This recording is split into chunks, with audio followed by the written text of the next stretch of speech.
A McDonald's cashier helped a teenager who forgot his wallet. Days later, Melania Trump walked in and handed her something that left the whole restaurant speechless. The dinner rush had just started, and the familiar rhythm of beeping fryers and distant chatter filled the McDonald's on Fairfax Boulevard, Virginia. Inside, the air smelled of fresh fries and grilled patties, blending with the occasional burst of laughter from a group of teens by the soda machine.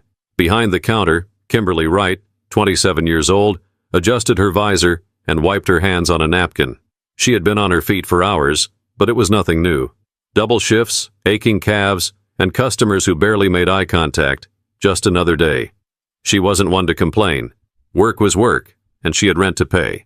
A boy, tall and lanky, stood near the self-order kiosk, hesitating. He wasn't like the usual kids who barged in loud and restless.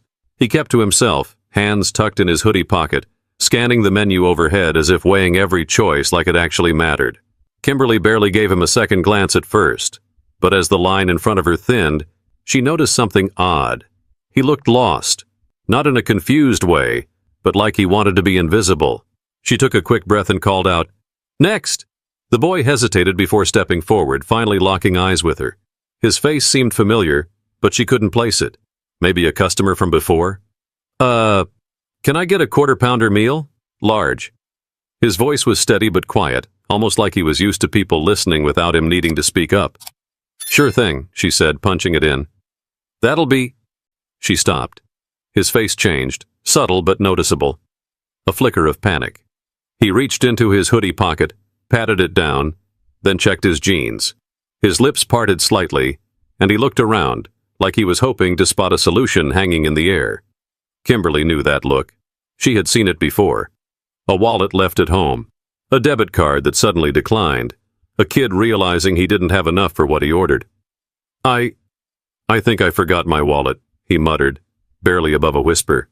He avoided her gaze, shifting awkwardly, as if preparing for the usual options, either an annoyed sigh or a forced apology before turning back the way he came.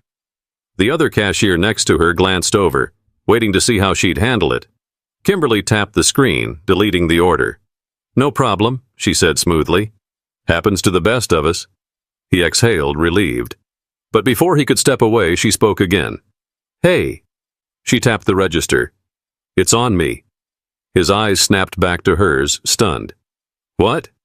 "Go ahead, get your meal," she said with a small shrug, as if it was no big deal. "You can pay it forward someday." For a second, he just stood there unsure. Then, cautiously, he nodded. "Thank you." Kimberly smiled and punched in the discount code herself, covering the cost with her employee meal credit. She handed him his receipt, pretending not to notice how he still seemed unsure of what to say. "Number 114, she called as she slid the receipt toward him. The boy took it, mumbling another thank you before stepping aside to wait for his food. He pulled out his phone, staring at the screen, but he wasn't scrolling. Just thinking. Kimberly went back to taking orders, not giving it a second thought. She had no idea that small gesture would change her life, but in just a few days, she'd find out. The order came up a few minutes later, a brown tray carrying a neatly wrapped quarter-pounder, a large red carton of fries, and a drink sweating under the restaurant's fluorescent lights. Kimberly barely noticed when one of the kitchen workers set it on the counter. "Number 114, she called, already turning to the next customer. The boy stepped forward, hesitated, then grabbed the tray with both hands. He muttered another quiet, "Thank you." But Kimberly had already shifted her focus elsewhere, moving through the dinner rush like clockwork. He found a seat near the window away from the crowd and unwrapped his burger carefully. Almost too carefully, like he wasn't used to eating in a place like this. Every so often he glanced around, watching the room, his expression neutral but observant. Kimberly caught a glimpse of him in between customers. Something about the way he carried himself seemed different. He wasn't scrolling through TikTok or messing around on his phone like most kids his age. He sat upright, barely touching his food at first, like he was deep in thought. She shook off the curiosity and kept working. A few minutes later, a man in a dark suit walked in, scanning the room. He was older, mid-50s maybe, with sharp features and an earpiece tucked discreetly into his ear. He wasn't the usual McDonald's crowd, too polished, too aware. His gaze landed on the boy by the window, and in a smooth, practiced motion, he walked over. Kimberly watched as the boy looked up, eyes widening slightly before relaxing. So, someone was looking for him. The man leaned down and spoke in a low voice. The boy nodded, quickly stuffing the last bite of his burger into his mouth and grabbing his drink. He stood up, brushing crumbs from his hoodie, and followed the man toward the exit without another word. It happened fast. Too fast for anyone else to notice. But Kimberly saw it all. As the restaurant door swung shut behind them, she frowned. Who was that kid? And why did it feel like he wasn't just some random teenager? But before she could think about it any longer, she had an even bigger surprise coming her way. The rest of Kimberly's shift went by like any other. Orders kept rolling in, customers came and went, and by the time the dinner rush died down, the memory of the boy and the suited man had mostly faded into the background. She clocked out at 11:15 p.m., rubbing the back of her neck as she stepped into the cool night air. The parking lot was nearly empty, except for a few stragglers finishing their meals in their cars. She didn't think twice about the strange encounter earlier. People came and went. By the next day, she had almost forgotten about the whole thing. Almost. Something lingered at the back of her mind. The way the boy had barely touched his food at first. The way he carried himself. The way the suited man had moved with quiet authority. It felt off, but she had no way of knowing why. Life moved on. Kimberly went through her usual routine. Wake up, shower, throw on her uniform, grab a coffee, and head back to work. The smell of oil and fries was already seeping into her clothes by noon. She didn't mind. It was just another shift. That is, until she saw the same black SUV from the night before. It wasn't parked in a regular spot. No drive-through. No one getting out for a meal. It just sat there, idling across the street, tinted windows hiding whoever was inside. Her stomach tightened. It had to be a coincidence. She turned back toward the counter, brushing it off. Customers were waiting. Hours passed. At some point, the SUV was gone, but Kimberly couldn't shake the feeling that something was different. Something was coming. She just didn't know what. But the next day, she would find out, and nothing could have prepared her for it. The next afternoon, Kimberly was wiping down the counter between orders when the black SUV pulled up again. This time, it didn't just sit there. The back door opened and Melania Trump stepped out. Kimberly's heart nearly stopped. For a second, she thought she was seeing things. It wasn't every day a former First Lady walked into a McDonald's, but there she was, elegant, composed, dressed in a crisp white coat that looked completely out of place under the restaurant's fluorescent lights. The entire room went still. Conversations halted.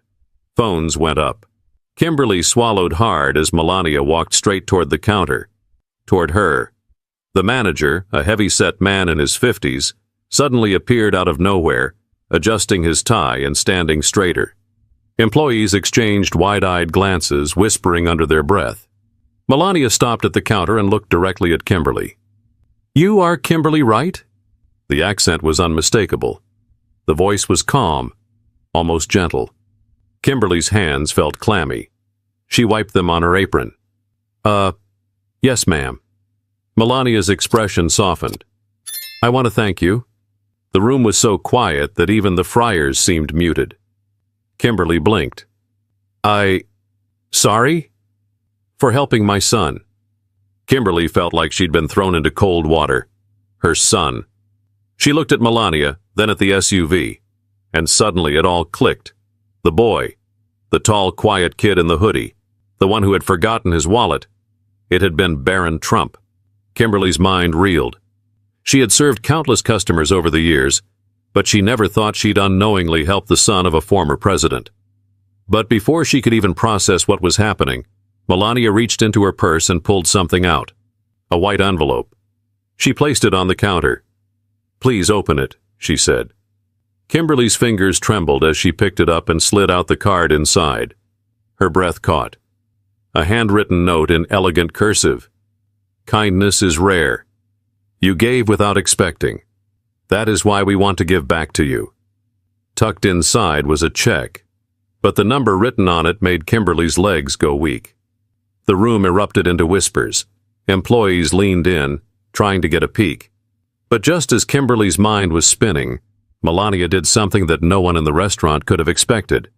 And that's when the real shock began. Kimberly's hands shook as she stared at the check. It wasn't a couple $100. It wasn't even a few thousand. It was $50,000. Her stomach flipped. This had to be a mistake. She looked up at Melania, words catching in her throat. I can't take this. Melania simply smiled. You already have. The restaurant was dead silent. Every customer, every employee, all eyes were on them. Someone behind the counter gasped. A manager whispered, "No way." Kimberly's knees nearly buckled. That kind of money wasn't just life-changing, it was impossible. Melania placed a manicured hand on the counter, her voice steady but sincere. You helped my son when you didn't have to. No cameras, no expectations. That is true kindness. Kimberly swallowed hard. I was just doing what anyone would do. Melania tilted her head slightly, as if she had heard that excuse too many times before. Not anyone, she said. That's why we are here. But then, before Kimberly could even begin to process what was happening, Melania turned and gestured toward the SUV. The back door opened again. This time, Barron Trump stepped out. He looked different, more put together than before, wearing a fitted jacket instead of a hoodie, but his expression was the same. Reserved. Thoughtful. He walked toward the counter, hands in his pockets, and stopped just in front of Kimberly. Hey, he said, his voice quiet but clear. Kimberly barely found the strength to respond. Hey. For a second he hesitated. Then, with more confidence than before, he extended a hand.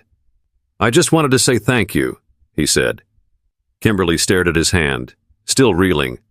This had to be the most surreal moment of her life. But she wasn't about to be rude. She shook his hand, feeling how much taller he was up close. No problem, kid, she said with a small smile. The tension in his shoulders eased just slightly. I never forgot what you said, he admitted, about paying it forward. Kimberly blinked. Yeah? Barron nodded. I think this is a good start. But what happened next? That was the part no one saw coming. The check alone was overwhelming, but before Kimberly could even begin to wrap her head around it, Melania spoke again. We wanted to do more, she said, her voice calm but firm. Kimberly barely managed a breath. More?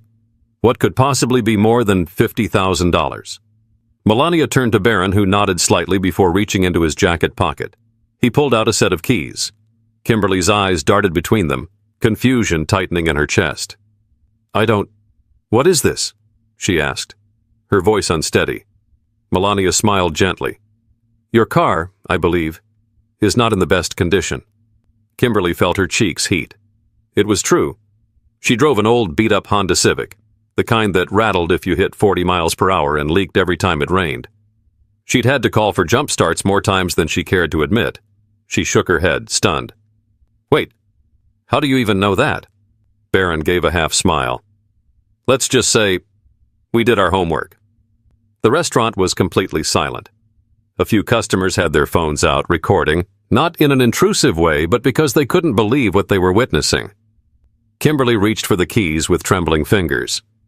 I don't even know what to say. Melania touched her hand lightly. Then don't say anything, just accept. Kimberly looked outside and followed Melania's gaze. Parked just outside the McDonald's, where the black SUV had been minutes before, was a brand new deep blue Toyota Camry. Her breath caught. A new car. A new car. Fully paid for. This wasn't real. This couldn't be real. She blinked hard, gripping the keys as her heart pounded against her ribs. Tears burned at the edges of her eyes, but she refused to cry in front of an entire restaurant. She let out a shaky laugh instead, rubbing a hand over her face. I don't know how to thank you for this. Melania gave a small nod. You already did. Kimberly let out another breathy laugh, still struggling to believe any of it. She looked at Barron, shaking her head slightly. You didn't have to do this, you know. Barron shrugged, his voice even. Neither did you. And just like that, everything made sense. But there was still one more thing left to say. Kimberly gripped the keys, still feeling like she might wake up at any moment. The entire restaurant had been watching in stunned silence, but now, hushed murmurs filled the air. Some people whispered about how crazy this was. Others just sat there, shaking their heads in disbelief. A few feet away, her manager still looked like he might pass out. Kimberly took a deep breath, her voice steadier now. "I don't think I'll ever be able to repay this." Melania's lips curved into the faintest smile. "There is nothing to repay." Kimberly looked down at the check, then at the keys in her palm. "You have no idea how much this means to me." Melania held her gaze, her expression unreadable but warm. "I think we do." Barron shifted slightly. He wasn't one for long conversations, but there was something in his expression, a quiet understanding. "You said I could pay it forward," he said. "I'm just doing that now." Kimberly let out a soft chuckle. "You did more than that, kid." A few people in the restaurant clapped. Others just sat there, still trying to process what they had just witnessed. Melania gave a small nod and placed a hand on Barron's shoulder. "We should go." Barron extended his hand again, this time with more confidence. "Thank you." Kimberly shook it, still in awe of how a simple moment, something she barely thought twice about, had led to this. As Melania and Barron walked back toward the SUV, Kimberly just stood there, holding a $50,000 check in one hand and the keys to a brand new car in the other. Her life had changed in the span of 10 minutes. She exhaled slowly, pressing her lips together as she watched the SUV pull away, disappearing into traffic. Then, she looked down at the check again and let out a breathy laugh, shaking her head. All of this over a $5 meal. She had always believed kindness didn't need an audience, that you help because you can, not because you expect something in return. But today, the universe had reminded her of something else. Sometimes the smallest gestures come back in ways you never see coming. Life has a way of surprising us when we least expect it. A simple act of kindness, something we barely think about, can create ripples we never imagined. Kimberly wasn't looking for recognition. She wasn't trying to impress anyone. She just helped someone who needed it. And in the end, that small moment, one she almost forgot about, ended up changing her life forever. Have you ever experienced a moment where kindness came full circle? Let us know in the comments below. And if you enjoyed this story, don't forget to like, subscribe, and turn on notifications so you don't miss the next one. Because you never know. The next story might just be yours.